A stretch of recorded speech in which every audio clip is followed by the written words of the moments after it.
सभी defence lovers का स्वागत है हमारे YouTube channel SSB to success पर। डिफेंस फोर्सेस में जाने का सपना हर एक नौजवान देखता है। आजकल तो मेल कैंडिडेट्स के साथ साथ फीमेल कैंडिडेट्स भी डिफेंस फोर्सेस में काफ़ी रुचि रखती है। फीमेल्स के इस इंटरेस्ट को देखते हुए गवर्नमेंट ने Indian army, Indian air force and Indian navy में फीमेल्स के लिए भी मल्टीपल पोस्ट अलॉट की है। आज के इस वीडियो में हम उन सभी एंट्रीज के बारे में बात करेंगे जिनके through girls Indian armed forces join कर सकती हैं। वीडियो में आगे बढ़ने से पहले अगर आप हमारे चैनल पर नए हैं तो सब्सक्राइब का बटन दबाएं and click on bell icon ताकि डिफेंस से रिलेटेड हर अपडेट आपको तुरंत मिल जाए। तो बिना किसी देरी के वीडियो शुरू करते हैं और जानते हैं उन एग्ज़ाम्स के बारे में जिसके थ्रू हमारे देश की जाबाज महिला डिफेंस फोर्सेस ज्वाइन करके देश सेवा में अपना योगदान दे सकती हैं। Number 1 is CDS combined defence services. सबसे पहले बात कर लेते हैं साल में 2 बार होने वाले CDS एग्ज़ाम की। ये एग्ज़ाम UPSC कंडक्ट करवाता है। CDS एग्ज़ाम के through girls Indian army join कर सकती हैं। रिटन पेपर क्लियर होने के बाद SSB सर्विस सिलेक्शन बोर्ड होती है और इसके बाद गर्ल्स की training OTA officers training academy Chennai में होती है। ट्रेनिंग पूरी करने के बाद आप as a commissioned officer Indian army को ज्वाइन करती हैं। अब बात कर लेते हैं CDS एग्ज़ाम देने के लिए एलिजिबिलिटी क्राइटेरिया क्या रहता है। बात करें एजुकेशनल क्वालिफिकेशन की तो इसके लिए आपका किसी भी स्ट्रीम में ग्रेजुएट होना कंपलसरी है। बस आप ग्रेजुएट होने चाहिए, परसेंटेज का कोई क्राइटेरिया नहीं है। आपके कितने भी परसेंट हो आप ये एग्ज़ाम दे सकते हैं। Next point is as.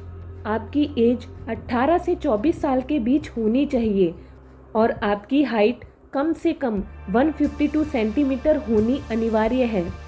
Indian armed forces की ज़्यादातर एंट्री में गर्ल्स की हाइट 152 सेंटीमीटर ही रिक्वायर्ड होती है। अब आगे बढ़ते हैं और बात कर लेते हैं दूसरी पॉपुलर एंट्री की, that is AFCAT air force common admission test. ये एग्ज़ाम भी साल में 2 बार कंडक्ट किया जाता है। AFCAT रिटन एग्ज़ाम क्लियर करने के बाद girls flying branch, ground duty technical और ground duty non technical branches join कर सकती हैं। चलिए अब इन ब्रांचेस के बारे में एक एक करके जानते हैं। सबसे पहले बात कर लेते हैं फ्लाइंग ब्रांच की। तो इसे ज्वाइन करने के लिए अप्लाई करते वक्त गर्ल्स की एज 19 से 23 साल के बीच होनी चाहिए। बात करें एजुकेशन की तो आपका ग्रेजुएट 60% के साथ होना ज़रूरी है, चाहे स्ट्रीम कोई भी हो। इसके साथ ही 12th स्टैंडर्ड में आपके पास मैथ्स एंड फिज़िक्स होना कंपलसरी है और दोनों सब्जेक्ट्स में इंडिविजुअली 60% मार्क्स होने चाहिए। फ्लाइंग ब्रांच ज्वाइन करने के लिए आपकी हाइट 162.5 सेंटीमीटर होनी चाहिए। Next one is ground duty technical. इसके लिए आपकी एज 19 से 25 साल के बीच होनी चाहिए। AFCAT के लिए अप्लाई करते वक्त आपके पास इंजीनियरिंग की डिग्री होनी चाहिए विथ एग्रीगेट 60% मार्क्स। वहीं इसको ज्वाइन करने के लिए आपकी हाइट 152 सेंटीमीटर होनी ज़रूरी है। वहीं ग्राउंड ड्यूटी नॉन टेक्निकल की बात करें तो इसके लिए भी आपकी एज 19 से 25 ईयर्स होनी चाहिए। इसमें आपको अलग अलग ट्रेड्स एंड ब्रांचेस देखने को मिलेंगी, जैसे एडमिनिस्ट्रेशन, एजुकेशन, लॉजिस्टिक, अकाउंट्स। आपको बता दें कि इसमें क्वालिफ़िकेशन हर ट्रेड के लिए डिफरेंट है, बट बेसिकली आप ग्रेजुएट होने चाहिए विथ एग्रीगेट 60% मार्क्स। बात करें हाइट की तो इसके लिए आपकी हाइट 152 सेंटीमीटर होनी चाहिए। Third entry for girls is INET Indian navy entrance test. ये एग्ज़ाम इंडियन नेवी ने 2019 में स्टार्ट किया था। इस एग्ज़ाम को क्लियर करके लड़कियां इंडियन नेवी में as a commissioned officer join कर सकती हैं। इसके लिए गर्ल्स की एज 18 से 24 साल के बीच होनी चाहिए। बात करें एजुकेशनल क्वालिफिकेशन की तो आपके ग्रेजुएशन में एटलीस्ट 60% मार्क्स होने चाहिए। आपको बता दें कि यूँ तो किसी भी स्ट्रीम की गर्ल्स आईनेट के लिए अप्लाई कर सकती हैं, बट इसकी ज़्यादातर ट्रेड्स में इंजीनियरिंग की हुई गर्ल्स ही जा सकती हैं। आईनेट में most of the vacancies engineers के लिए ही निकलती हैं। Next entry for girls is CAPF, that is central armed police forces. ये एग्ज़ाम साल में एक बार होता है और इसे UPSC कंडक्ट करवाता है।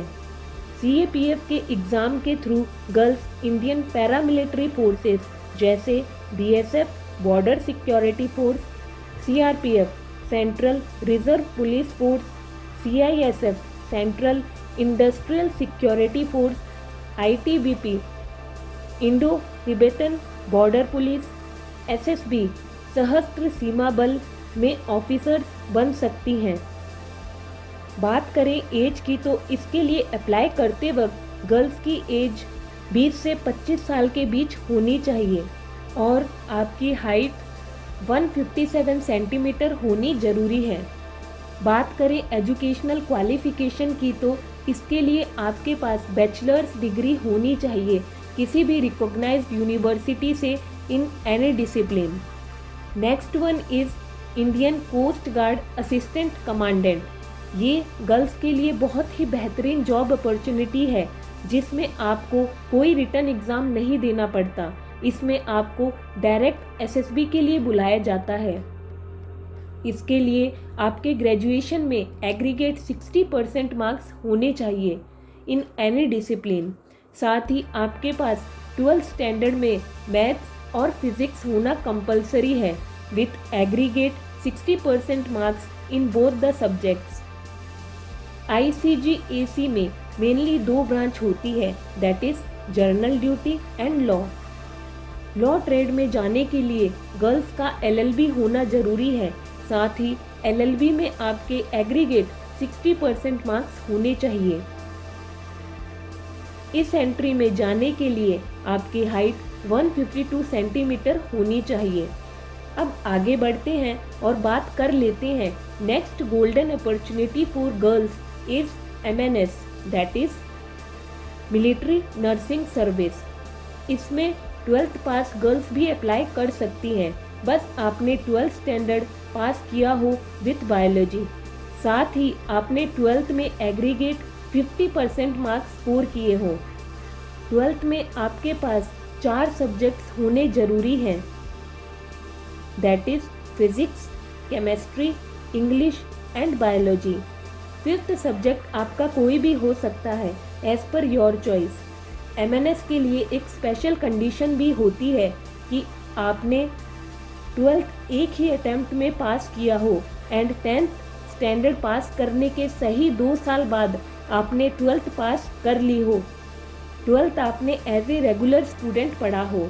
बात करें हाइट की तो MNS ज्वाइन करने के लिए गर्ल्स की हाइट 148 सेंटीमीटर होनी चाहिए और आपकी एज 16 से 20 ईयर्स के बीच होनी जरूरी है। अब बात कर लेते हैं next amazing entry for girls in Indian army, that is TA territorial army. ये स्पेशली उन गर्ल्स के लिए है जो किसी कारणवश 12th और ग्रेजुएशन के बाद इंडियन आर्म्ड फोर्सेस ज्वाइन नहीं कर पाई। TA ज्वाइन करने के लिए आपको एज में काफ़ी रिलैक्सेशन मिलता है। इसके लिए आपकी एज 18 से 42 ईयर्स होनी चाहिए। बात करें एजुकेशनल क्वालिफिकेशन की तो इसके लिए बस आपका ग्रेजुएट होना ज़रूरी है। आपके ग्रेजुएशन के मार्क्स एंड स्ट्रीम कोई भी हो, इससे कोई फ़र्क नहीं पड़ता। पर साथ ही TA ज्वाइन करने के लिए एक स्पेशल कंडीशन होती है, वो यह है कि आप कहीं पर भी गेनफुली एम्प्लॉयड हो। इट मीन्स आपके पास कोई ना कोई सोर्स ऑफ इनकम होना कंपलसरी है। सोर्स ऑफ इनकम कोई भी हो सकता है, जैसे आप जॉब कर रहे हो, खुद का बिजनेस हो या फिर आप सैलरीड पर्सन हो। ये स्पेशल क्राइटेरिया इसलिए रखा गया है क्योंकि टीए का जॉब परमानेंट नहीं है। इसमें आपको साल में सिर्फ 2 या 3 मंथ ही ड्यूटी करने के लिए बुलाया जाता है और बाकी के महीनों में आप अपनी दूसरी जॉब कंटिन्यू कर सकते हैं। अब वीडियो में आगे बढ़ते हैं और जानते हैं next wonderful opportunity for girls in Indian air force, that is NCC entry Indian air force. ये भी एक डायरेक्ट एंट्री है जिसमें आपको कोई एग्ज़ाम नहीं देना पड़ता। इसमें आपकी सीधा एसएसबी होती है एनसीसी सर्टिफिकेट के बेस पे। इसके थ्रू आप एयरफोर्स की फ्लाइंग ब्रांच ज्वाइन कर सकते हैं। एनसीसी एंट्री के लिए आपका ग्रेजुएट होना जरूरी है विथ एनी स्ट्रीम एंड आपने ग्रेजुएशन में एग्रीगेट 60% मार्क्स स्कोर किए हों। साथ ही आपके पास 12th स्टैंडर्ड में मैथ्स और फिजिक्स सब्जेक्ट होने चाहिए और दोनों सब्जेक्ट्स में इंडिविजुअली 60% मार्क्स होने अनिवार्य हैं। इस एंट्री के थ्रू फ्लाइंग ब्रांच ज्वाइन करने के लिए आपकी उम्र 19 से 23 साल के बीच होनी चाहिए। इस एंट्री के लिए आपके पास NCC air wing senior division C certificate होना चाहिए क्योंकि इसी सर्टिफिकेट के बेसिस पे आपको इंटरव्यू के लिए बुलाया जाता है। फ्लाइंग ब्रांच को ज्वाइन करने के लिए आपकी हाइट 162.5 सेंटीमीटर होनी चाहिए। Next entry is NCC entry Indian army.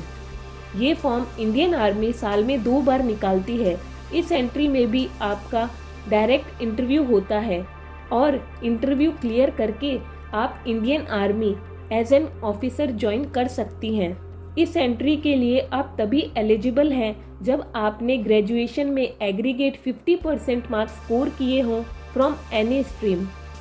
Next important point की बात करें तो आपने एनसीसी सीट सर्टिफिकेट प्राप्त किया हो जिसमें आपको ए और बी ग्रेड मिला हो। इस एंट्री के लिए आपकी एज 19 से 25 साल के बीच होनी चाहिए और इसके लिए आपकी हाइट 157.5 सेंटीमीटर होनी जरूरी है। अब जान लेते हैं नेक्स्ट एंट्री के बारे में, that is UES university entry scheme, जो कि एक डायरेक्ट एंट्री है for executive branches.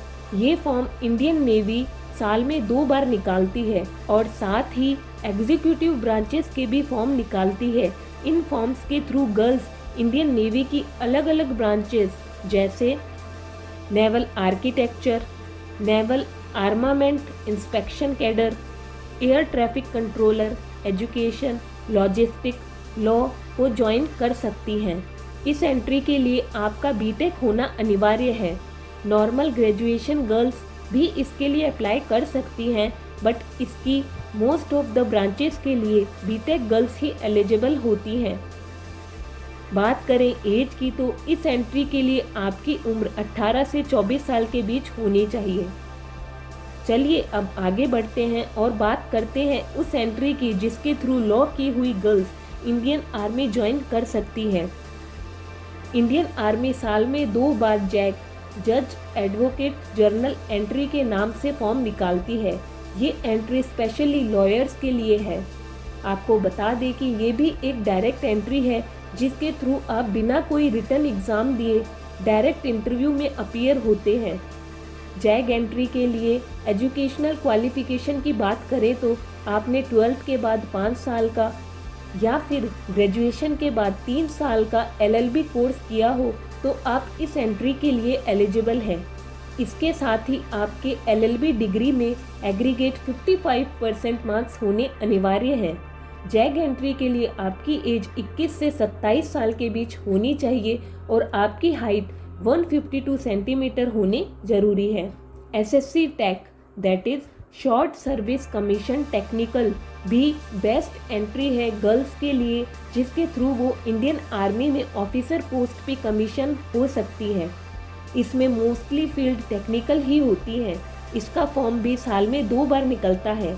SSC take में अप्लाई करने के लिए आपकी एज 20 से 27 साल के बीच होनी चाहिए। जैसा कि हमने आपको ऊपर बताया, ये एक टेक्निकल एंट्री है तो इसके लिए सिर्फ बीटेक की हुई गर्ल्स ही एलिजिबल हैं। इसके लिए आपके पास इंजीनियरिंग की डिग्री होनी चाहिए विथ एनी स्ट्रीम। आपकी जानकारी के लिए बता दें कि इसके लिए फाइनल ईयर अपीयरिंग स्टूडेंट भी अप्लाई कर सकते हैं।